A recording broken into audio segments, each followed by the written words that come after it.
Hello മക്കളെ, water ജലം എന്ന് പറയുന്ന ചാപ്റ്റർ നമുക്ക് വേഗത്തിൽ എളുപ്പത്തിലൊന്ന് പഠിച്ചെടുത്താലോ? വളരെ സിമ്പിളായിട്ട് പഠിച്ചെടുക്കാവുന്നതേ ഉള്ളൂ ഈ ചാപ്റ്റർ. അപ്പം നമ്മൾ ഈ ചാപ്റ്ററിൽ മെയിനായിട്ട് ആദ്യം വരുന്നത് വെള്ളത്തിനെ നമ്മൾ മെയിനായിട്ട് വിളിക്കുന്നൊരു പേരുണ്ട്, യൂണിവേഴ്സൽ സോൾവെൻറ്റ്. അതിൻ്റെ കാരണം എന്താ വെച്ചാൽ വെള്ളത്തിൽ നമുക്ക് മിക്ക സാധനങ്ങളും നമുക്ക് ലയിപ്പിക്കാൻ പറ്റും. ഒരുപാട് സാധനങ്ങൾ നമുക്ക് വെള്ളത്തിൽ ലയിപ്പിക്കാൻ പറ്റും. അങ്ങനെ എല്ലാത്തിനെയും ലയിപ്പിക്കാൻ കഴിവുള്ള ഒരു സോൾവെൻറ്റ്, ഒരു ലായനി എന്നുള്ള അർത്ഥത്തിൽ ഇതിനെ യൂണിവേഴ്സൽ സോൾവെൻറ്റ് അഥവാ സാർവിക ലായകം എന്ന് വിളിക്കുന്നുണ്ട്. എന്തുകൊണ്ടാണ് സാർവിക ലായകം എന്ന് വിളിക്കുന്നത്?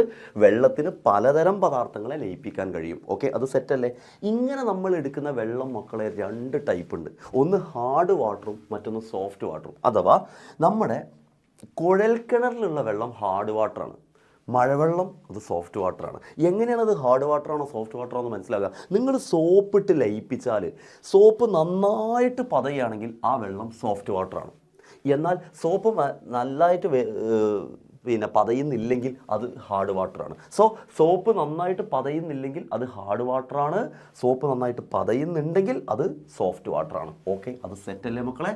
സോപ്പ് പതയുന്നതിനനുസരിച്ചാണ് ഹാർഡ് വാട്ടറാണോ സോഫ്റ്റ് വാട്ടറാണോ എന്ന് പറയാം. അപ്പോൾ ചോദ്യം, എന്തുകൊണ്ടാണ് ചിലതിൽ സോപ്പ് നന്നായിട്ട് പതയുന്നത്? രണ്ടാളുകളാണ്. സോപ്പ് പതയുന്നതിന് നന്നായിട്ട് കാരണം അതിൽ കാൽസ്യവും ഇല്ല മഗ്നീഷ്യവും ഇല്ല. എന്നാൽ സോപ്പ് പതയാത്തതിന് കാരണം അഥവാ കഠിന ജലമാവാൻ കാരണം, മൃദുജലവും കഠിന ജലവും ഉണ്ടെന്ന് പറഞ്ഞല്ലോ, കഠിന ജലമാവാൻ കാരണം, ഹാർഡ് വാട്ടർ ആവാൻ കാരണം രണ്ട് പേരാണ്. ഒന്ന് മഗ്നീഷ്യവും മറ്റൊന്ന് കാൽസ്യവും. മഗ്നീഷ്യവും കാൽസ്യമാണ് രണ്ടാളുകളാണ് ജലത്തിൻ്റെ കാഠിന്യത്തിന് കാരണം. ഇവർ രണ്ടുപേരും നിങ്ങളുടെ വെള്ളത്തിൽ ഇഷ്ടം പോലെ ഉണ്ടെങ്കിൽ വെള്ളം ഹാർഡാകും, വെള്ളം കഠിന ജലമാവും. അങ്ങനെയാണെങ്കിൽ നമുക്ക് ഈ ഹാർഡ്നെസ് തന്നെ, കഠിന ജലം തന്നെ രണ്ട് ടൈപ്പ് ഉണ്ട്. ഒന്ന് ചൂടാക്കിയാൽ പോകും, നിങ്ങൾ ആ വെള്ളത്തിനടുത്ത് ചൂടാക്കിയാൽ അതിൻ്റെ കഠിന ജലം പോയി അത് മൃദുജലമാകും. ചൂടാക്കിയാൽ പോകുന്നതിൻ്റെ കാരണം അതിലുള്ള വെള്ളത്തിലുള്ള ആൾ കാൽസ്യത്തിൻ്റെയും മഗ്നീഷ്യത്തിൻ്റെയും ബൈകാർബണേറ്റുകളാണ്. അപ്പം നിങ്ങളുടെ വെള്ളത്തിൽ കാൽസ്യത്തിൻ്റെയും മഗ്നീഷ്യത്തിൻ്റെയും ബൈകാർബണേറ്റുകളാണെങ്കിൽ ചൂടാക്കിയാൽ പോയിക്കോളും. അതിനെ നമ്മൾ സ്ഥിരമല്ലാത്ത കാഠിന്യം അഥവാ ടെമ്പററി ഹാർഡ്നെസ് എന്ന് പറയും. എന്നാൽ ചില കാഠിന്യങ്ങൾ പെർമനൻ്റ് ഹാർഡ്നെസ് ആണ്, പോകൂല, വെള്ളത്തിൽ തന്നെ നിൽക്കും, ചൂടാക്കിയാലും പോകൂല. ചൂടാക്കിയാലും പോവാത്തതിൻ്റെ കാരണം അതിലും എല്ലാത്തിലും കാൽസ്യവും മഗ്നീഷ്യവും ഉണ്ട്. അതിൽ കാൽസ്യത്തിൻ്റെയും മഗ്നീഷ്യത്തിൻ്റെയും കൂടെ സൾഫേറ്റുകൾ അല്ലെങ്കിൽ ക്ലോറൈഡുകളോ ഉണ്ടാവും. കാൽഷ്യത്തിൻ്റെ സൾഫേറ്റ്, കാൽഷ്യം സൾഫേറ്റ്, മഗ്നീഷ്യത്തിൻ്റെ ക്ലോറൈഡ്, മഗ്നീഷ്യം ക്ലോറൈഡ്, മഗ്നീഷ്യത്തിൻ്റെ സൾഫേറ്റ്, മഗ്നീഷ്യം സൾഫേറ്റ്. ഇങ്ങനെ നിങ്ങളുടെ വെള്ളത്തിൽ ഇതുണ്ടെങ്കിൽ ആ വെള്ളം ഹാർഡായിരിക്കും. എങ്ങനെയാണ് സാറേ ഇതിക്ക് കാൽഷ്യം മഗ്നീഷ്യം ഒക്കെ കയറുന്നത്? മണ്ണിലൂടെയല്ലേ വെള്ളമൊക്കെ വരുന്നത്, ഭൂമിയിലൂടെ ഇങ്ങനെ വരുന്നു, പിന്നെ മഴ പെയ്ത് വെള്ളം വരുന്നു, അതിങ്ങനെ പല സ്ഥലത്തുകൂടെ സഞ്ചരിക്കുന്നു. അപ്പോൾ ഇതിലൊക്കെ കാൽഷ്യം മഗ്നീഷ്യം ഒക്കെ കയറാൻ ചാൻസ് ഉണ്ട്. പാറ എടുക്കുന്നൊക്കെ വരുന്ന വെള്ളത്തിലൊക്കെ ഇഷ്ടംപോലെ ഇങ്ങനത്തെ ഇതുപോലെ ആളുകളുണ്ടാവും. നിങ്ങളുടെ വെള്ളത്തിൽ ഇവർ കലർന്നിട്ടുണ്ടെങ്കിൽ അത് കണ്ണോട് കാണാൻ പറ്റില്ല, അത് വെള്ളത്തിൽ ചേർന്നിട്ടുണ്ടാവും. ആ വെള്ളത്തിൽ ചേർന്നിട്ടുണ്ടെങ്കിൽ കാൽഷ്യം മഗ്നീഷ്യം ചേർന്നിട്ടുണ്ടെങ്കിൽ ഹാർഡ്നെസ് ഉണ്ടാവും, അഥവാ കഠിന ജലമായിരിക്കും. അത് ബൈകാർബണേറ്റ് ആണെങ്കിൽ ചൂടാക്കിയാൽ പോവും, സൾഫേറ്റോ ക്ലോറൈഡോ ആണെങ്കിൽ നിങ്ങൾ ചൂടാക്കിയാലും പോകൂല. അതാണ് സ്ഥിരമായ കാഠിന്യം. അങ്ങനത്തെ വെള്ളം കുടിച്ച് കഴിഞ്ഞാൽ നമുക്ക് ചിലപ്പം തലവേദനയൊക്കെ ഉണ്ടാവും എന്നൊക്കെ പറയാറുണ്ട് സാധാരണ ഈ ലവണങ്ങൾ ഉള്ളതുകൊണ്ട്. അടുത്തത്, ഈ വെള്ളത്തിൻ്റെ മറ്റൊരു പ്രോപ്പർട്ടി എന്ന് പറയുന്നത്, ഈ വെള്ളത്തിൻ്റെ ഉള്ളിൽ വെള്ളത്തിൻ്റെ മോളിക്യൂൾസ് തമ്മിൽ, ഇത് വെള്ളത്തിൻ്റെ മോളിക്യൂൾസ് ആണെങ്കിൽ വെള്ളത്തിൻ്റെ മോളിക്യൂൾസ് തമ്മിൽ ഒരു അട്രാക്ഷൻ ഫോഴ്സ് ഉണ്ട്. വെള്ളത്തിൻ്റെ മോളിക്യൂൾ തമ്മിൽ അട്രാക്ഷൻ ഫോഴ്സ് ഉണ്ട് എന്ന് പറഞ്ഞാൽ അവർ തമ്മിൽ ഒരു ആകർഷണ ബലം ഉണ്ട്. എന്നാൽ ഇതേ വെള്ളത്തിന്, നിങ്ങൾ വെള്ളത്തിൽ ഗ്ലാസ് ട്യൂബിലാണ് വെള്ളം എടുത്തെങ്കിൽ ആ വെള്ളവും ഗ്ലാസ് ട്യൂബും തമ്മിലും അട്രാക്ഷൻ ഫോഴ്സ് ഉണ്ട്. വെള്ളത്തിൻ്റെ ഉള്ളിലുള്ളതിനേക്കാൾ ഭയങ്കര ആകർഷണ ബലമാണ് വെള്ളത്തിന് ഗ്ലാസ് ട്യൂബുമായിട്ട്. വെള്ളത്തിന് ഗ്ലാസ് ട്യൂബുമായിട്ട് ആകർഷണ ബലം ഉള്ളത് കൊണ്ട് തന്നെ നിങ്ങൾ വെള്ളം എടുത്ത് അതിലൊരു ഗ്ലാസ് ട്യൂബ് ഇങ്ങനെ ഇറക്കി വെച്ചാൽ ഗ്ലാസ് ട്യൂബിനോട് അട്രാക്ഷൻ കൂടുതലുള്ളതുകൊണ്ട്, ആകർഷണ ബലം കൂടുതലുള്ളതുകൊണ്ട്, ഭയങ്കര ഇഷ്ടമായതുകൊണ്ട് വെള്ളം നമ്മൾ ഗ്ലാസ് ട്യൂബിൻ്റെ അടുത്തേക്ക് പോകും. അപ്പോൾ നിങ്ങൾ ഗ്ലാസ് ട്യൂബിൻ്റെ ഈ വെള്ളത്തിൻ്റെ ഉയർന്ന് ഗ്ലാസ് ട്യൂബിലേക്ക് വെള്ളം ഉയർന്നതായിട്ട് കാണാൻ പറ്റും, വെള്ളം ഇങ്ങനെ ഉയർന്ന് നിൽക്കുന്നതായിട്ട് കാണാൻ പറ്റും. അതിൻ്റെ കാരണം എന്താ? വെള്ളത്തിന് ഗ്ലാസ് ട്യൂബിനെ ഭയങ്കര ഇഷ്ടമാണ്. എന്നാൽ ഇതേ വെള്ളങ്ങൾ ചേമ്പിൻ്റെ ഇലയിലെടുത്താലോ, ഇതേ വെള്ളം നിങ്ങൾ ചേമ്പിലയിലെടുത്താലോ, ചേമ്പിലയോട് ഭയങ്കര ഇഷ്ടം, അതുകൊണ്ട് വെള്ളം ചേമ്പിലയോട് ഒട്ടുമോ? ഇല്ല. ചേമ്പിലയോട് വെള്ളത്തിന് തീരെ ഇഷ്ടമില്ല. നമ്മൾ പ്ലാസ്റ്റിക്കിലൊക്കെ വെള്ളം ഒഴിക്കുന്ന പോലെ തീരെ ഇഷ്ടമല്ല. അത് മാത്രമല്ല, വെള്ളം ചേമ്പിലയോട് ഒട്ടൂല. അപ്പോൾ വെള്ളത്തിനോട് തന്നെയാണ് ഇഷ്ടം. വെള്ളത്തിൻ്റെ മോളിക്യൂൾസിന് വെള്ളത്തിനോടാണ് ഇഷ്ടം കൂടുതൽ. ആരേക്കാൾ? വെള്ളത്തിന് ചേമ്പിലേനേക്കാൾ. അതുകൊണ്ട് ചേമ്പിലയിൽ നിങ്ങൾ എത്ര വെള്ളം ഒഴിച്ചാലും വെള്ളത്തിന് ഇഷ്ടമല്ല ചേമ്പിലേനെ. അപ്പോൾ അവിടെ നിന്ന് വെള്ളം ഒഴുകിപ്പോകും. ഒഴുകിപ്പോകാൻ മീൻസ് ബോളായിട്ട് പോകും, അഥവാ ഗോളാകൃതിയിലുള്ള തുള്ളികളായിട്ട് നിൽക്കും എന്ന് പറഞ്ഞാൽ വെള്ളം നിൽക്കുന്ന പ്രതലം നനയുന്നില്ലെങ്കിൽ, വെള്ളം നിൽക്കുന്ന സർഫസിൽ നനയില്ലെങ്കിൽ വെള്ളം ഇങ്ങനെ ഗോളാകൃതിയിലായിരിക്കും ഉണ്ടാവുക. കാരണം ചേമ്പിലാണ് ഇഷ്ടമല്ല, അപ്പോൾ വെള്ളം പരമാവധി ചുരുങ്ങി തന്നിലേക്ക് ചുരുങ്ങിക്കും, അഥവാ ഗോളാകൃതിയിലായിരിക്കും വെള്ളം ഉണ്ടാവുക. അതാണ് വെള്ളത്തിൻ്റെ അടുത്ത പോയിന്റ്.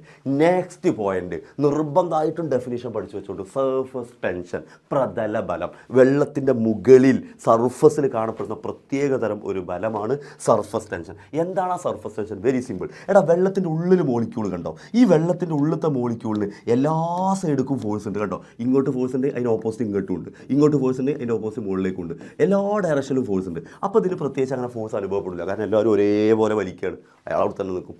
എന്നാൽ മുകളിലുള്ള വാട്ടർ മോളിക്യൂളിന് മുകളിലേക്ക് ഫോഴ്സ് ഇല്ല, കാരണം മുകളിൽ ആളില്ല.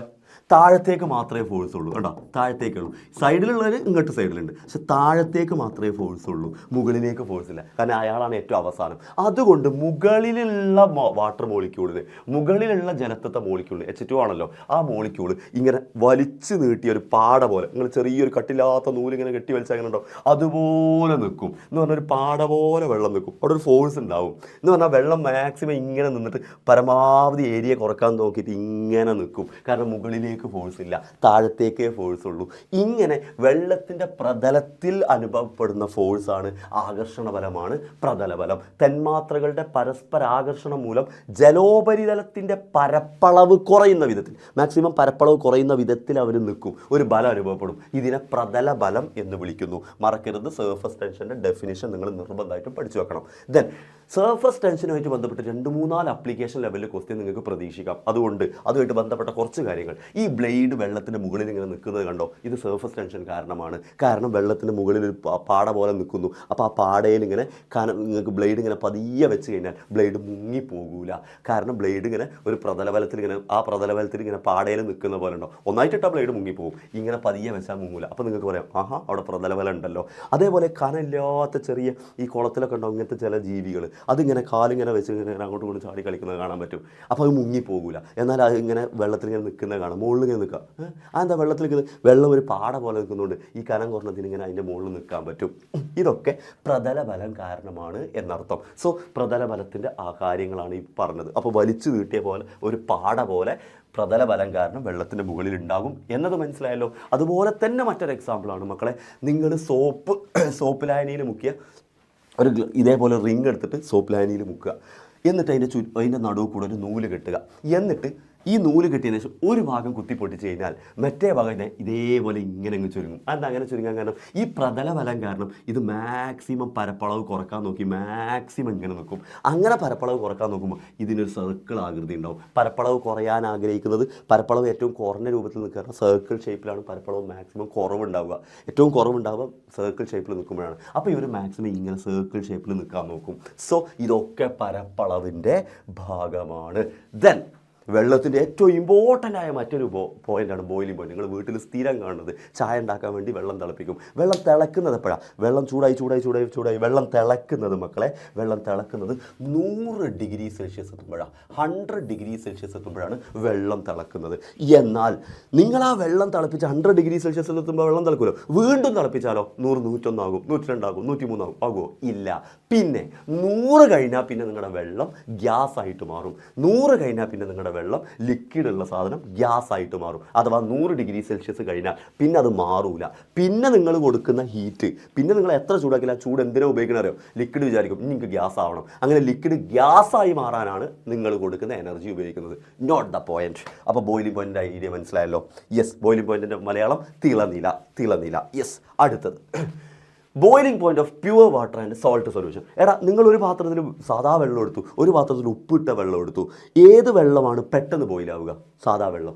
ഉപ്പിട്ട വെള്ളം ബോയിലാവാൻ പിന്നെയും ടൈം എടുക്കും, കാരണം അതിൽ ഉപ്പുണ്ട്. ആ ഉപ്പിനെയും കൂടി നിങ്ങൾക്ക് എന്ത് ചെയ്യണം? ആ ഉപ്പിനും കൂടി എനർജി കൊടുത്ത് കുറച്ച് സമയം എടുക്കും. സോ ചായ ഉണ്ടാക്കാൻ എടുക്കുമ്പോൾ വെള്ളം ആദ്യം ചൂടാക്കിയിട്ട് പഞ്ചസാര പിന്നിടണോ? അതല്ല, പഞ്ചസാരയും കൂടി ഇട്ടിട്ട് വെള്ളം ചൂടാക്കണോ? പഞ്ചസാരയും കൂടി ഇട്ട് വെള്ളം ചൂടാക്കുമ്പോൾ വെള്ളം തിളക്കാൻ സമയം എടുക്കും, കാരണം അതിൽ പഞ്ചസാരയും കൂടെ ഉണ്ട്, പഞ്ചസാരയും കൂടി തിളപ്പിക്കണം. എന്നാൽ വെള്ളം ഇട്ട് കണ്ട് ചൂടാക്കിയാൽ വെള്ളം വേഗം ചൂടായിക്കോളും, എന്നിട്ട് പിന്നെ പഞ്ചസാര ഇട്ടാൽ മതി. So boiling point of salt solution തിളനില. സോൾട്ട് സൊല്യൂഷൻ്റെ, അത് ഉപ്പിട്ട വെള്ളത്തിൻ്റെ സൊല്യൂഷൻ്റെ, അതുകൊണ്ട് ശുദ്ധജലത്തേക്കാൾ കൂടിയ താപനിലയിൽ മാത്രമേ ഉപ്പ് വെള്ളം തിളക്കുകയുള്ളൂ.